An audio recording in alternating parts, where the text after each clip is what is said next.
자, 누가복음 20장 41절에서 44절 같이 읽습니다.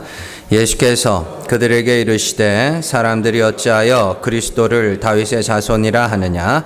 시편에 다윗이 친히 말하였으되 주께서 내 주께 이르시되 내가 내 원수를 내 발등상으로 삼을 때까지 내 우편에 앉았으라 하셨도다 하였느니라.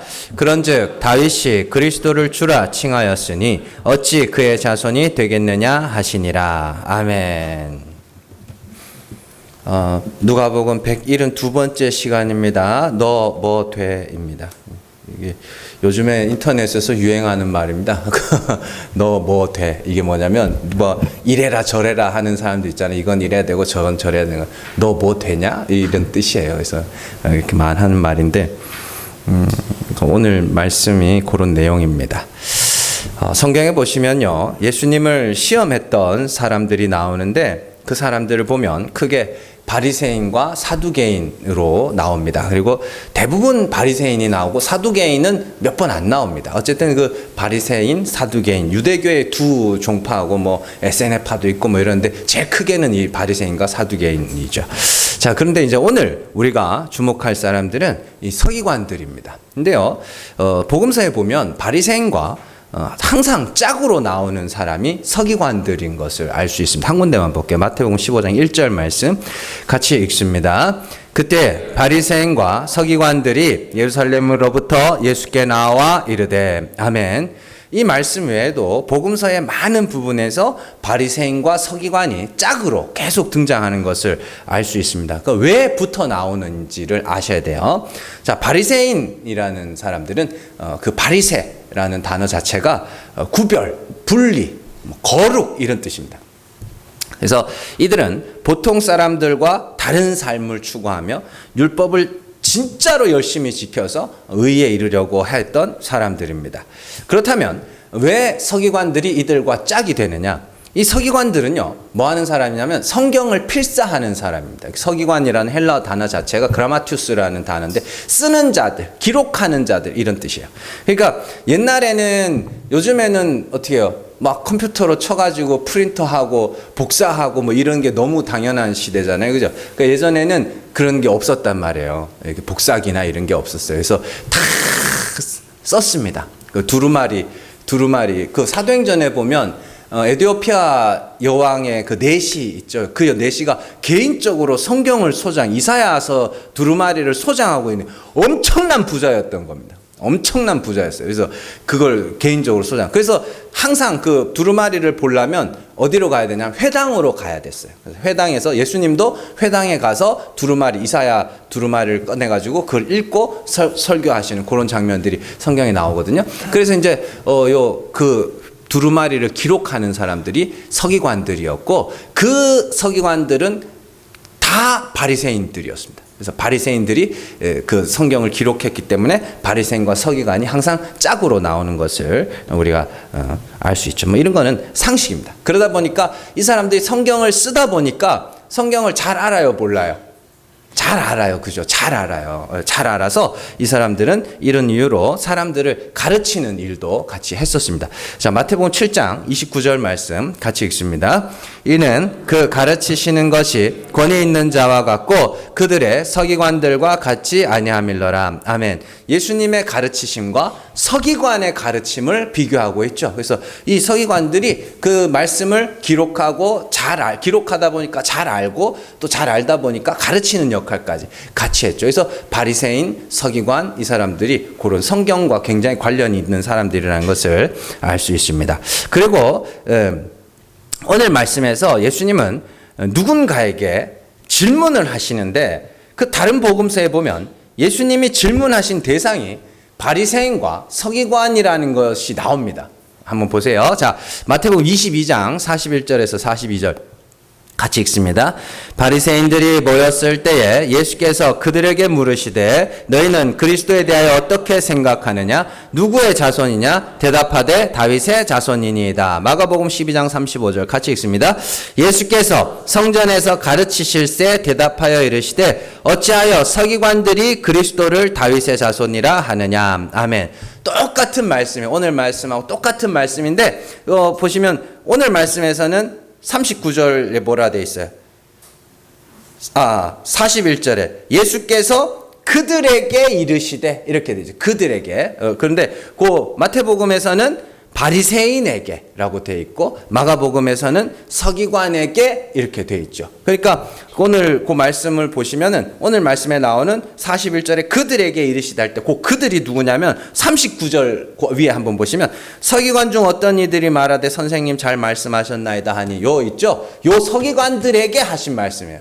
그러니까 부활에 대한 질문은 누가 했어요? 사두개인들이 했죠. 부활이 없다 하는 사두개인들이 예수님에게 질문을 했잖아요. 부활 때는 어떻게 되십니까? 그러니까 예수님이 부활 때는 뭐 장가도 안 하고 시집도 안 가고 뭐 죽지도 않을 거고 막 이야기하니까 서기관들, 바리새인과 서기관들이 뭐예요?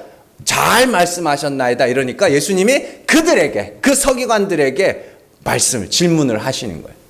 그런 내용입니다. 근데 이 부활에 대한 개념이 유대교 안에서도 굉장히 중요하다기보다는 많은 다툼을 일으켰던 논쟁 중에 하나입니다. 이게 이 사건이 아주 재밌는 사건이 사도행전에 하나 나오거든요. 자, 한번 거기 가볼게요. 자, 사도행전 23장 6절에서 9절 말씀 같이 읽습니다. 자, 바울이 그중 일부는 사두개인이요 다른 일부는 바리새인인 줄 알고 공회에서 외쳐 이르되 여러분 형제들아 나는 바리새인이요 또 바리새인의 아들이라 죽은 자의 소망 곧 부활로 말미암아 내가 신문을 받노라. 그 말을 한즉 바리새인과 사두개인 사이에 다툼이 생겨 무리가 나누어지니 이는 사두개인은 부활도 없고 천사도 없고 영도 없다 하고 바리새인은 다 있다 함이라. 크게 떠들새 바리새인 편에서 몇 서기관이 일어나 다투어 이르되 우리가 이 사람을 보니 악한 것이 없도다. 혹 영이나 혹 천사가 그에게 말하였으면 어찌하겠느냐 하여. 아멘. 이게 말씀이 되게 웃긴 말씀이 왜냐하면 지금 바울이 예루살렘 공회에 잡혀갔어요. 바울이 재판받는 자리예요. 바울이 예수 그리스도의 부활에 대해서 이야기한다고 바울이 재판받는 자리인데 바울이 이렇게 거기 있는 사람들 쭉 보니까 바리새인도 있고 사두개인도 있고 이렇단 말이에요. 그러니까 자기는 바리새인이잖아요. 사도 바울은. 그러니까 그 둘 사이에 그 갈등을 잘 알아요. 교리적인 갈등을. 그래서 나는 죽은 자의 부활에 대해서 이야기해서 내가 이렇게 고난을 받는다니까 그 사람들이 바울을 신문하는 거는 제쳐놓고 바리새인하고 사두개인 사이에 막 싸움이 나요. 그리고 이제 그 혼란을 틈타서 이제 바울이 이렇게 건짐을 받게 되는 그런 내용입니다. 그러니까 그 정도로 이 부활에 대한 것이 사두개인과 바리새인 사이에 아주 첨예한 대립을 만들고 있었던 그런 주제 중에 하나라는 것이죠. 자, 다시 오늘 말씀으로 돌아오셔서 자, 예수님이 부활에 대해서 설명하고 바리새인과 서기관들은 예수님이 잘 설명했다 이렇게 말합니다. 자, 예수님이 그 말을 들으시고 굉장히 뜬금없는 질문을 하나 하셔요. 굉장히 뜬금없는 질문을. 자, 질문의 내용이 뭐냐면 너희는 왜 그리스도를 다윗의 자손이라고 하느냐 였습니다. 그러면 예수님이 그리스도인데 그리스도라는 말은 기름 부음을 받은 자고 기름 부음을 받은 자는 하나님이 택하신 자라는 뜻입니다. 단순히 그리스도는 구원자 아니라고 그랬어요. 기름 부음을 받은 자라는 뜻이에요. 자, 그러면 예수님은 그리스도신데 그럼 그분은 다윗의 자손이 아니에요? 에? 맞아요. 아니에요. 혈통상 다윗의 자손이 맞죠. 그래서 누가복음에도 마태복음에도 족보가 나오는데 다윗의 혈통으로 오시느니 그죠? 로마서 1장 2절에서도 그죠? 혈통으로 하면 다윗의 자손으로 나셨고 성결의 영으로는 뭐 죽은 자 가운데서 부활하여 하나님의 아들이라 선포되었으니 뭐 이런 말씀이 나온단 말이에요. 다윗의 혈통이 맞아요. 다윗의 혈통이 맞다고요. 자, 그리고 예루살렘에 입성하실 때 많은 무리가 예수님을 보고 낙이 타고 입성하실 때 많은 무리가 뭐라 그래요? 호산나 다윗의 자손이여 우리를 구원하소서 이렇게 이야기하죠. 그때는 아무 말씀도 안 하셨거든요. 그 맹인 바디메오가 다윗의 자손이여 나를 불쌍히 여겨주소서 할 때도 예수님이 이런 말씀을 안 하셨어요. 아무 말도 안 하다가 갑자기 서기관들한테 발끈하셔가지고 너희는 왜 나를 그리스도를 다윗의 자손이라 하느냐 이렇게 질문을 하시는 거예요. 자, 예수님은 혈통상 다윗의 후손으로 오신 분이 맞습니다. 그런데 오늘 말씀을 보시면 예수님은 마치 다윗의 혈통이 아닌 것처럼 말씀하시죠. 그리고 그 근거로 드신 말씀이 시편 110편의 말씀입니다. 시편 110편 1절 말씀 같이 읽습니다. 여호와께서 내 주에게 말씀하시기를 내가 네 원수들로 네 발판이 되게 하기까지 너는 내 오른쪽에 앉아있으라 하셨도다. 아멘. 여기 보시면 시편 110편은 다윗의 시편입니다. 다윗이 쓴 거예요. 자, 그런데 이 말씀을 잘 보시면 다윗에게는요, 두 명의 주가 있었음을 알 수 있어요. 자, 여호와께서 내 주에게 말씀하시기를. 그러니까 여호와 하나님이 있고 또 다른 주님이 한 명 있네요. 그러죠? 여호와께서 내 주에게 말씀하시기를 이라는 말은 다윗이 여호와 하나님 외에 또 다른 한 분의 주가 있었다는 것이고 예수님은 그 또 다른 주가 나야? 그게 오늘 말씀에 나오는 거예요. 거기 42, 43절 시편에 다윗이 친히 말하였으되 주께서 내 주께 이르시되 내가 네 원수를 네 발등상으로 삼을 때까지 내 우편에 앉아있으라 하셨도다. 그러니까 두 명의 주가 나. 그러니까 이 누가복음에서는 여호와께서 이렇게 안 돼 있고 주께서 내 주에게 이렇게 돼 있잖아요, 그죠? 자, 그러니까 다윗이 예수 그리스도를 향해서 주라고 불렀다는 것은 다윗보다 예수님이 더 높으신 분이라는 뜻이며 다윗보다 먼저 계셨다라는 뜻이기도 합니다. 이는 하나님과 동등된 분이시며 그리스도는 다윗의 후손으로 오신 것이 아니다. 이렇게 이야기를 하시는 것이죠. 그래서 사도행전에 보면 다윗을 선지자라고 합니다. 자, 사도행전 2장 29절에서 30절 말씀 같이 읽습니다. 형제들아, 내가 조상 다윗에 대하여 담대히 말할 수 있노니 다윗이 죽어 장사되어 그 묘가 오늘까지 우리 중에 있도다. 그는 선지자라 하나님이 이미 맹세하사 그 자손 중에서 한 사람을 그 위에 앉게 하리라 하심을 알고. 아멘.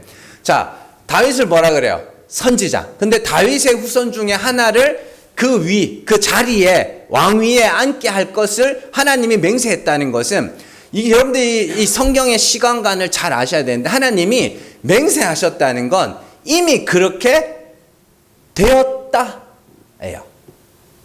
그러니까 제가 이거를 영화로 자주 설명을 해드리는데 여러분들이 극장에 가서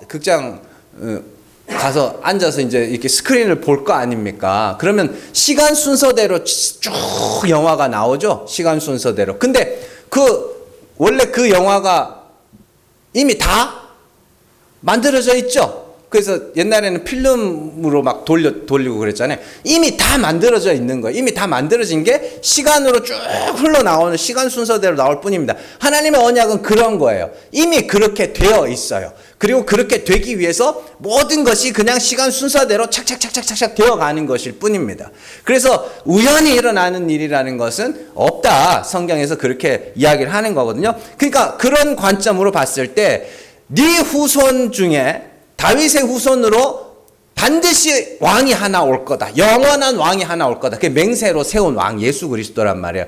그건 이미 된 거나 같다. 이런 뜻이에요. 그러면 예수 그리스도가 먼저예요? 다윗이 먼저예요? 예수 그리스도가 먼저라고 되는 거예요. 자, 이와 유사한 말씀이 또 나와요. 다른 데 보면 예수님은 다윗의 후손이기도 하지만 족보상 다윗 위에 있는 아브라함의 후손이기도 하죠. 그래서 갈라디아서 3장 16절에 보면 아브라함의 후손이 누구라 그래요? 예수 그리스도라 그러죠. 여럿을 이야기하지 않고 하나를 이야기했으니 곧 그리스도라 이렇게 이야기합니다. 자, 그런데 예수님은 아브라함보다도 먼저 계신 분이라고 자기를 소개하기도 합니다. 요한복음 8장 57절에서 58절 말씀 같이 읽습니다. 유대인들이 이르되 네가 아직 50세도 못 되었는데 아브라함을 보았느냐? 예수께서 이르시되 진실로 진실로 너에게 이르노니 아브라함이 나기 전부터 내가 있느니라 하시니. 아멘.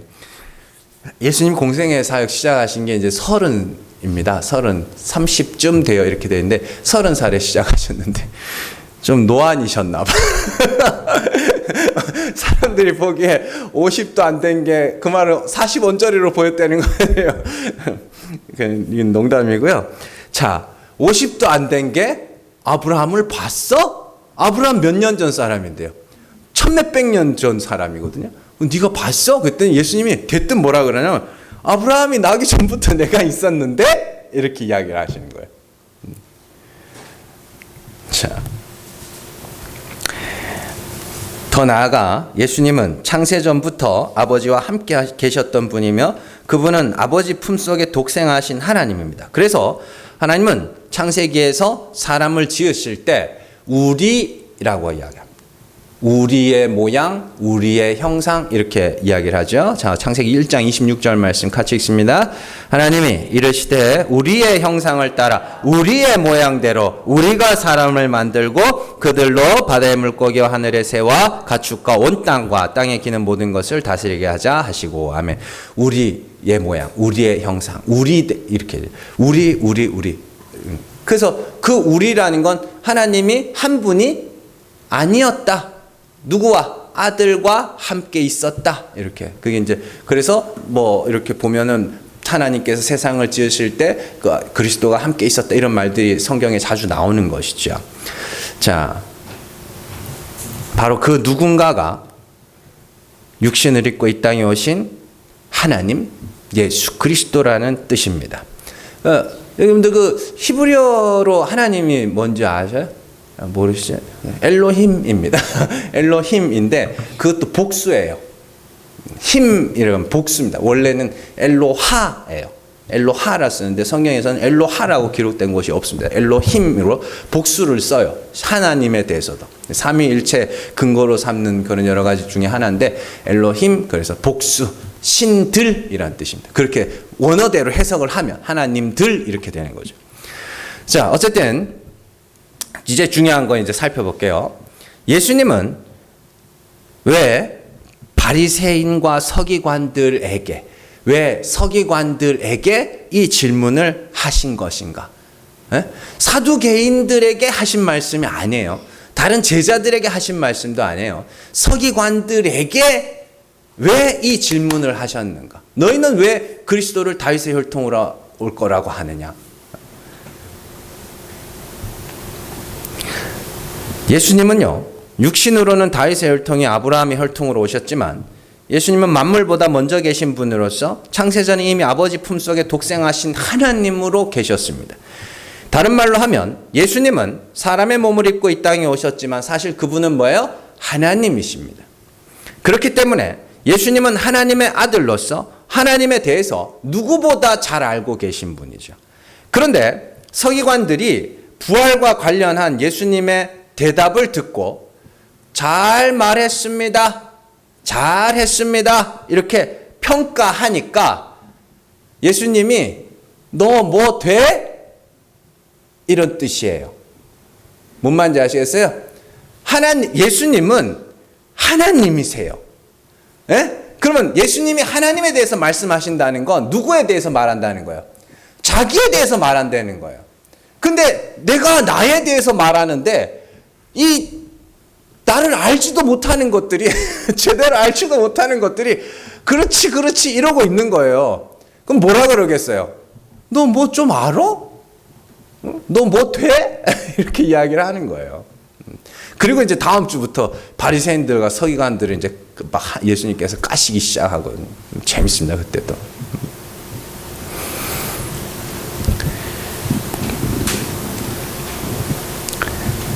예수님은 다윗보다 먼저 계시던 하나님이요, 아브라함보다 먼저 있었던 하나님인데 너희가 나를 보고 잘했다 못했다 하는 것이 웃기지 않느냐는 거예요. 그래서 너희들은 왜 나를 다윗의 혈통이라 하느냐? 다윗이 나를 보고 주라고 그랬는데, 그죠? 근데 나는 그럼 하나님인 거, 나는 하나님의 아들인데, 그럼 내가 나에 대해서 말하는데 너희가 잘했다 못했다 하는 게 그게 웃기지 않냐? 이 말이거든요. 오늘 말씀이 그 내용이에요. 그러니까 여러분들, 사람의 말의 권위는요, 그 사람의 말의 내용도 물론 중요하지만 말하는 사람이 누군가에 의해서 그 말의 권위가 결정이 됩니다.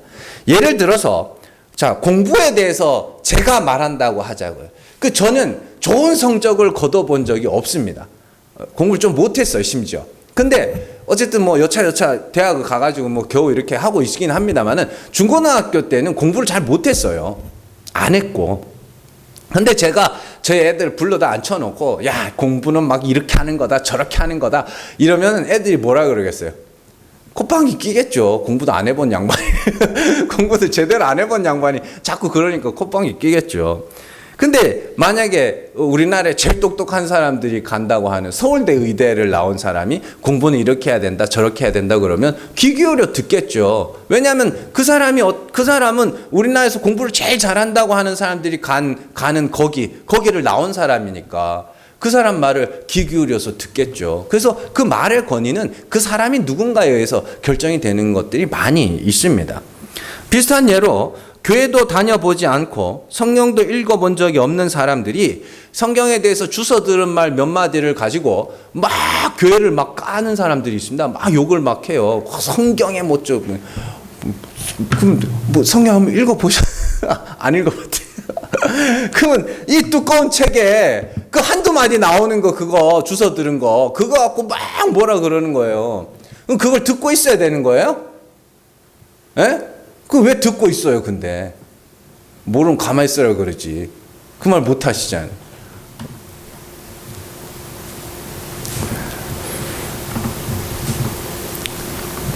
근데 이제 평생 성경을 연구하며 성경을 읽는 목사, 연구 안 하는 목사 말고 성경을 연구하는 목사요. 그러니까 성경을 연구하는 목사가 성경에 대해서 이렇게 이야기를 해주면 그 말의 권위가 어떻게 돼요? 차이가 많이 생기게 되는 것이죠. 마찬가지로 예수님은 하나님의 아들이시며 아버지 품속에 독생하신 하나님이시며 아버지와 하나이신 분입니다. 그래서 예수님을 알면 아버지를 아는 것이라 말씀하시며 예수님을 본 자는 아버지를 보았다고도 말합니다. 왜냐하면 두 분이 하나이기 때문에. 이는 예수님은 육신을 입고 오신 하나님이시며 우리는 예수 그리스도를 통하여 참 하나님이 어떠한 분인지를 알 수 있게 된 것이죠. 그래서 예수님이 말씀하시는 하나님, 예수님이 나타내신 하나님은 자기에 대해서 이야기하는 것입니다. 요한복음 14장 7절에서 9절 말씀 같이 읽습니다. 너희가 나를 알았더라면 내 아버지도 알았으리로다. 이제부터는 너희가 그를 알았고 또 보았느니라. 빌립이 이르되 주여 아버지를 우리에게 보여주옵소서. 그리하면 족하겠나이다. 예수께서 이르시되 빌립아 내가 이렇게 오래 너희와 함께 있으되 네가 나를 알지 못하느냐? 나를 본 자는 아버지를 보았거늘 어찌하여 아버지를 보이라 하느냐? 아멘. 예수님의 어떤 막 그 생김새나 몸이나 이런 걸 봤다고 하는 걸 그걸 봤다고 하는 게 아닙니다. 예수님이 어떤 분인지를 잘 알면 하나님이 어떤 분인지를 알 수 있다는 거예요. 왜냐하면 예수님이 곧 누구니까? 하나님이니까. 본체이신 그 아버지는 보여요, 안 보여요? 안 보여요. 안 보이면 어떻게 해야 돼요? 안 보이면 그분이 우리에게 자신을 나타내기 주기 전에는 우리가 그분을 알 수가 없는 거잖아요. 근데 그 하나님이, 본체이신 그 하나님이 아들을 이 땅에 보내셔서 자기를 우리에게 뭐 하신 거야? 보여주셨잖아요. 나타내셨잖아요. 그러면 예수님의 하나님의 아들이어야 하는 이유를 아시겠죠? 예수님의 하나님의 아들이어야 하는 이유는 그래야 그분이 나타낸 하나님이 참 하나님이 되기 때문입니다. 예수님이 사람 중에 하나에 불과하다면 그저 내가 하나님이 있다면 이런 분이 아닐까? 이 사람도 하나님이 있다면 저런 분이 아닐까? 저 사람도 하나님이 있다면 저런 분이 아닐까? 근데 예수님이 사람이라면 하나님 이런 분이야 라고 했을 때 저 사람이 생각하는 하나님은 저런 거구나 수준에 머물러 있는 거예요. 근데 예수님이 하나님의 아들이어야만 아버지와 하나이신 분이어야만 그분이 나타내신 하나님이 참 하나님이 되는 겁니다.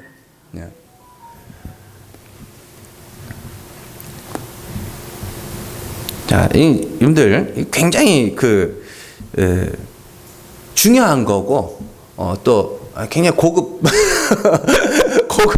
고급 설교니까 잘 들으셔야 됩니다. 예수님이 사람이기만 하면 안 되는 이유가 거기에 있는 거예요. 그래야 예수님이 나타내신 하나님이 진짜 하나님이 되는 겁니다. 그러니까 그런 거죠. 우리가 사람을 이렇게 만나기 전에 그 소문으로 듣잖아요. 누구를 만났는데, 우리 옛날에 저희 개척 처음에 이제 준비하려고 할 때 우리 권사님을 이렇게 직접 대면하기 전에 소문으로 들었어요. 소문으로. 우리 권사님이 있는데 이런 분이다 저런 분이다 막 소문으로만 들으니까 머릿속에 뭘 하냐면 상상을 하는 거예요. 머릿속에 이런 분일까 저런 분일까 막 상상을 했는데 딱 만났는데 생각하던 거하고는 다르게 생겼고, 말하는 거 이런 거 생각했던 것보다 훨씬 더 좋으시더라고요. 그래서 아유 진짜 막 하나님이 이런 분을 붙여줘서 감사하다, 그런 기억이 있는데, 그런 거예요. 그러니까 직접 만나기 전에는 우리가 그 사람을 알 수가 없죠. 그러니까 뭐밖에 못해요? 상상밖에 못하죠. 그래서 그렇게 다 상상하고 있는 거예요. 근데 저는 직접 만났어. 직접 만났으면 이제는 상상할 필요가 없는 것이죠. 예수님이 그래서 중요한 거예요. 예수님이 이 땅에 육신을 입고 오신 이유가. 자, 예수님이 육신을 입고 이 땅에 오셔서 하나님이 어떠한 분인지를 나타내셨다는 것은 사람들이 생각하고 말하는 하나님보다 예수께서 나타내신 하나님이 절대적 권위를 갖고 있다라는 뜻이죠. 그런데 하나님을 알지도 못하고 보지도 못하는 바리새인과 서기관들이 예수님의 말씀을 듣고 잘했다, 못했다 이렇게 하는 것 자체가 말이 안 되는 거예요. 봤어? 너 하나님 봤어? 난 하나님하고 한 분인데, 난 아버지 품속에 독생한 하나님인데 네가 하나님을 알아? 이런 이야기입니다. 자, 문제는 이 세상 사람들은요, 오늘 말씀에 나오는 서기관과 같이 의외로 실제적인 권위보다는 자기가 듣고 싶은 말을 하는 사람에게 권위를 부여한다는 겁니다. 오늘 말씀이 얼마나 웃기냐면, 얼마 전까지만 해도 바리새인과 서기관들이 예수님을 죽이려고 모의를 했거든요. 근데 사두개인하고 이 부활에 대한 교리적 갈등 때문에 막 첨예하게 대립하던 사람들이 부활에 대해서, 부활이 있고 막 이런 부활에 대한 이야기를 하니까 어제까지 죽이려고 하던 인간들이 예수님 보고 말해요. 잘했습니다. 이래요. 잘했습니다. 그게 그들이 예수님이 하나님의 아들로서 권위를 인정했기 때문에 그렇게 말한 거예요? 아니죠. 자기가 듣고 싶은 말을 해주니까 그 권위를 인정한 거 아닙니까? 사회학 책에 보면 그런 내용이 납니다. 한 나라가 망하기 직전에 일어나는 여러 가지 징조가 있는데, 그 중에 하나가 전문가들의 말보다 정치인의 말들을 더 우선으로 한다는 그런 게 있습니다. 한 나라가 망할 때 전문가들의 말을 안 듣고 정치인들의 말을 듣기 시작한다는 것이죠. 가장 대표적인 예로 중국의 제사해 운동 같은 거 있죠. 중국에는 제사해 운동, 4가지 해로운 것들을 제거하자. 그래서 모기, 파리, 쥐, 그리고 참새. 참새였습니다. 그래서 모기, 파리, 쥐는 아시겠잖아요. 이제 왜 그러는지. 근데 참새는 뭐냐면 얘네가 이 곡식을 자꾸 먹는단 말이에요. 농사 지어 놓으면 그 곡식을 먹고 이러니까 저 새는 해로운 새다 이러고 죽이자. 그리고 사람들이 진짜로 참새를 수억 마리를 죽였습니다. 잡아서 죽이기도 하고, 참새가 이렇게 그게 진짜 이 인간들은 하여튼 괴롭히는 데는 도가 텄어. 참새가 착지를 못하도록, 참새가 이렇게 날아다니면 계속 이 깽가리 같은 걸로 막 두드리면서 못 앉도록, 그러면 참새가 스트레스를 받아서 추락을 한대요. 그렇게 해가지고 막 알도 못 낳고 막 이런 별의별 일들이 다 일어나는 거예요. 그러니까 참새가 근데 곡식만 먹어요? 아니잖아요. 보이지 않는 해충이나 이런 거, 병충해 그런 거 다 먹잖아요. 그래서 대흉년이 들었어요. 그래서 기근이 찾아와가지고 4천만 명이 죽었습니다. 아사로 굶어서. 그게 중국에 있었던 일이죠. 그러면 자, 정치인인 마오쩌둥이 제사의 운동을 벌이자고 했을 때 과학자들은 가만히 있었을까요? 저거 하면 안 된다고 말한 사람이 없었을까요? 있었을 거예요. 있었어요. 있었는데 사람들이 누구를, 마오쩌둥의 말을 더 권위 있게 받아들이는 거죠. 자기가 좋아하는 사람. 그러니까 정치인들을 좋아하는 건 정상이 아닙니다, 여러분들.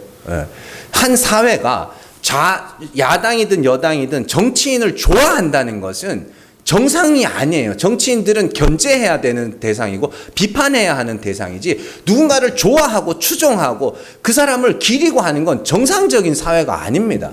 여러분들, 죄송합니다. 민주주의에서는 국민의 개개인에게 권력이 있어요. 그 개개인의 권력을 물려준 거예요, 정치인들이. 그러면 이 사람이 잘 쓰나 안 쓰나를 견제해야 될 거 아닙니까? 그러면 비판적인 시각을 가지고 정치인들을 봐야죠. 무조건 지지하고 무조건 옳다, 그건 절대로 아닙니다. 지금 우리나라 사회는 정상적인 사회가 아닙니다. 야당이든 여당이든. 어쨌든 그렇게 전문가들의 말을 안 들으면 한 사회가 멸망하기 시작한다. 그런 것이죠. 우리나라에도 되게 웃긴 일이 있었죠. 원자력 발전 저거 하는데 사회복지과 나온 사람이 원자력 발전 저건가 하여튼 거기까지 올라간 그런 일들이 있었죠. 자, 그런데요, 우리 여러분들 신앙생활을 그렇게 하시는 분들 있습니다. 내 느낌, 내 생각, 내 체험, 이게 최고예요. 예수님이 나타내신 하나님, 성경이 진술하는 하나님이 아니라 내가 생각하는 하나님, 내가 느끼는 하나님이 우선이 되면 여러분들 큰일 납니다. 그러면 큰일 나요. 그래서 신비주의나 영성 하는 사람들을 조심해야 되는 이유가 거기 있어요. 그 사람들은 성경의 권위보다, 예수 그리스도의 하나님의 아들로서 예수 그리스도의 권위보다 자기의 느낌이나 감각, 자기의 생각, 이런 것들을 훨씬 더 우선으로 생각합니다. 그러면 자기도 죽고 다른 사람도 죽습니다. 바리새인들과 서기관들을 보고 예수님이 뭐라 그러냐면, 너희가 뭐라 그래요? 천국 문을 닫고 너희도 들어가지 않고 들어가려 하는 자도 못 들어가게 하고, 교인 하나를 얻으려고 산으로 들로 다니면서 하나를 얻어다가 배나더 지옥 자식이 뭘 갖고 그렇게 했는데, 그들이 성경을 갖고 그렇게 했다니까요. 말씀을 가르쳐서. 왜냐하면 그들이 말씀을 통해서 하나님은 이런 분이야 라고 가르쳤는데, 그들이 가르친 하나님이 진짜 하나님이 아닌 거예요. 그러니까 그들이 지옥 자식을 만드는 거죠. 그런데 성경을 갖고도 그런 일들을 하는데, 여러분들의 감각, 체험, 생각, 느낌, 그걸 믿으세요? 저는 요즘에 유튜브가 발전을 해가지고 참 인터넷도 발전하고 해가지고 그 착시 이런 거 있잖아요. 착시 보면 우리의 감각이라는 게 도저히 믿을 게 아니라는 생각이 자꾸만 듭니다. 내가 보는 게 진짜인가? 그러면 내 눈도 나를 속이는데, 그럼 내 느낌은 나를 속이는 게 아닐까? 그런 생각이 자꾸 들어요. 지금 여러분들 추우셔요, 더우셔요? 여기 보시면은 어떤 분은 더운 분도 계실 거고, 전 지금 되게 덥습니다. 다 젖었습니다, 지금. 근데 쪼는 분은 추운 분도 계실 겁니다. 여러분들 감각이 믿을만한 거예요? 지금 추운 거예요? 더운 거예요? 지금 23도라고 돼 있는데, 적당히 시원한 온도죠? 감각이 믿을만 하시냐고, 그게. 근데 느낌으로 신앙생활 하시고, 아니요. 절대적 권위는 예수 그리스도에게 있습니다. 그리스도는 하나님의 아들로서 이 땅에 오셔서 참 하나님이 어떠한 분인지 우리에게 나타내셨습니다. 그리고 그 절대적 권위를 가지고 하나님이 이런 분이니 너희는 그 하나님과 화목하라고 이야기를 하는 겁니다. 근데 자꾸만 성경을 외면하고 그리스도도 외면하고,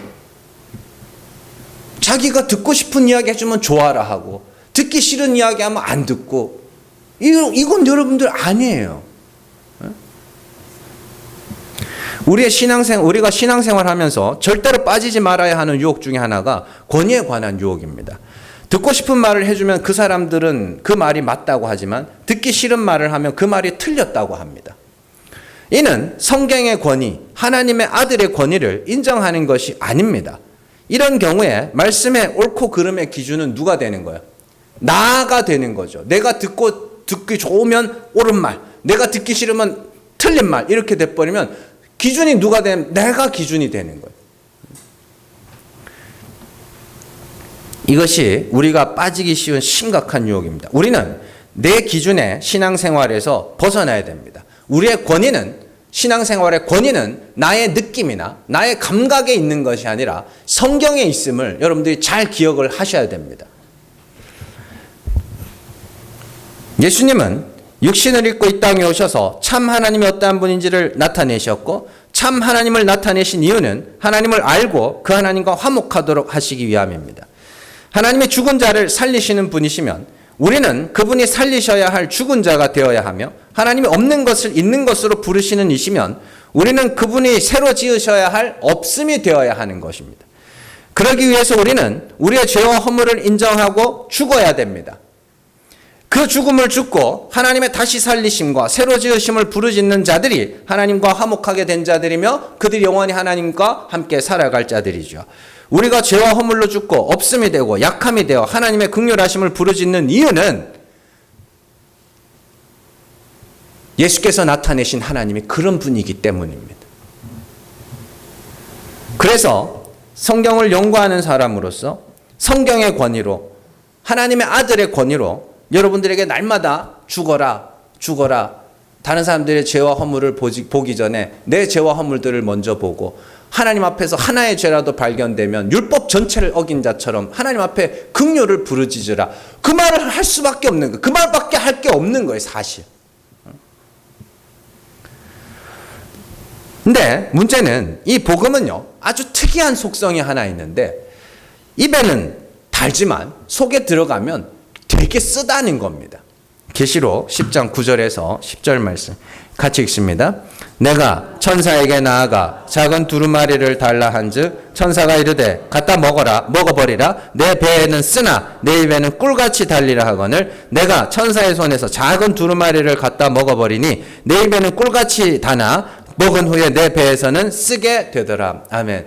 왜 이런지 이해가 되세요? 왜 달고 쓰고 아니 뭐 이렇게 요즘에 약이 원래 여러분들 그 약 보면은 이렇게 알약이 동그란 알약이 있고 이렇게 캡슐이 있죠. 그 캡슐을 왜 싸놓는지 아세요? 그 안에 있는 가루가 뒤따 쓴 거거든요. 그거 그래서 캡슐 해가지고 안에서 하라고 이제 그렇게 캡슐에 싸오는 건데 그런 건가요? 그게 아닙니다. 복음이라는, 말씀이라는 것이 하나님이 죽은 자를 살리시는, 그럼 내가 죽으면 되네? 그냥 회개하면 구원받는 거네? 쉽죠? 단 거예요. 내가 뭔가를 해고 수고하고 노력해서 얻는 게 아니라 그냥 하나님의 긍휼하심을 부르짖으면 된다고. 그러니까 그게 단 거예요. 근데 내 안에 들어갔어. 왜 써요? 내 죄와 허물을 인정하는 게 너무너무 힘들기 때문에. 막 너무너무 억울한 거라. 내가 왜 죄인이야? 내가 뭘 잘못했는데? 이런 생각이 자꾸만 내 안에서 일어나는 것이죠.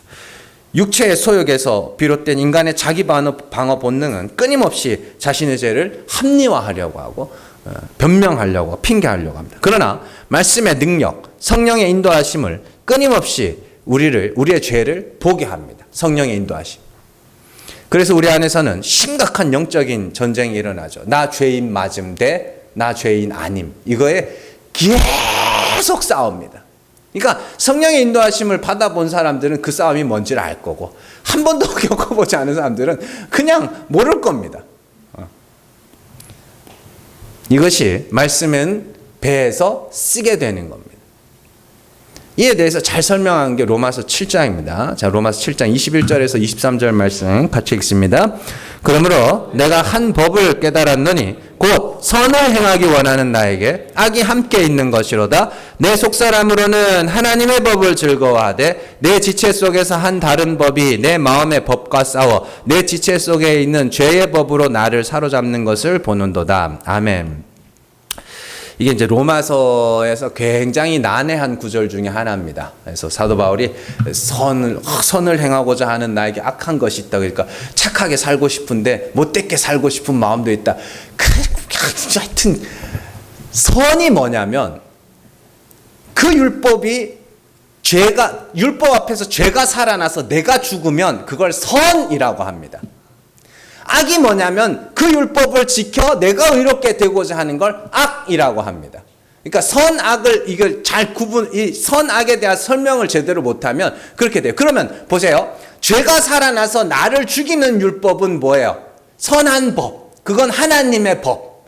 근데 율법 열심히 지켜서 내가 의롭게 돼야지 하는 그 법은 죄의 법. 이렇게 되는 겁니다. 그러면 간단하게 설명이 되는 거죠.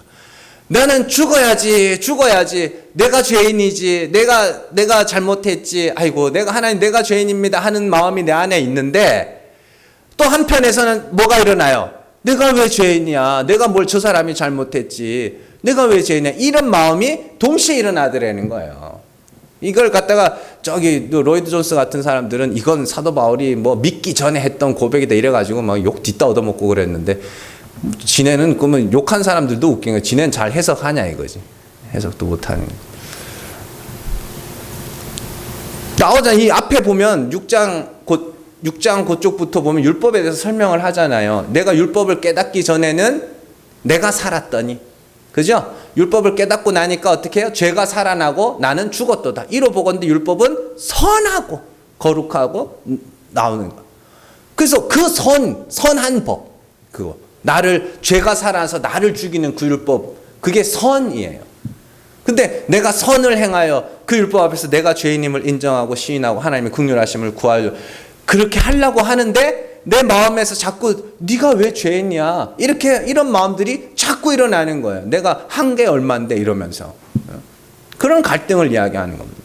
그러니까 성령 받은 사람들만 맛보게 되는 갈등인 거죠. 그래서 속사람은 하나님의 법을 즐거워하되, 그죠? 그 하나님의 법이 뭔지 아시겠어요? 죄가 살아나서 나를 죽이는 그 하나님의 법을 즐거워하되, 지체 속에서 한 다른 법이 내 마음의 법과 싸워 내 지체 속에 있는 죄의 법, 그것으로 율법을 통해 내가 의롭다 하는 그 죄의 법으로 나를 사로잡는다. 이렇게 이야기하는 거예요. 그걸 갈라디아서에서는 아주 간단하게 성령의 인도하심과 육체의 소욕으로 설명을 하죠. 성령의 인도하심 우리를 그리스도의 십자가로 끌고 가지만 육체의 소욕은 내가 의롭게 되어야지로 끌고 가는 겁니다. 그래서 너희는 성령의 인도하심을 받으라 이렇게 나오는 거죠. 이런 갈등, 이게 말씀이 우리 배 안에서는 뭐 하게 돼요? 쓰게 되는 거예요. 자꾸 싸.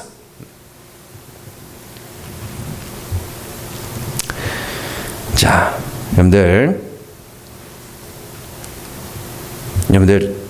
예수님은 하나님의 아들이시고 그 예수님이 나타내신 하나님은 죽은 자를 살리시는 분이심을 믿으시기 바랍니다.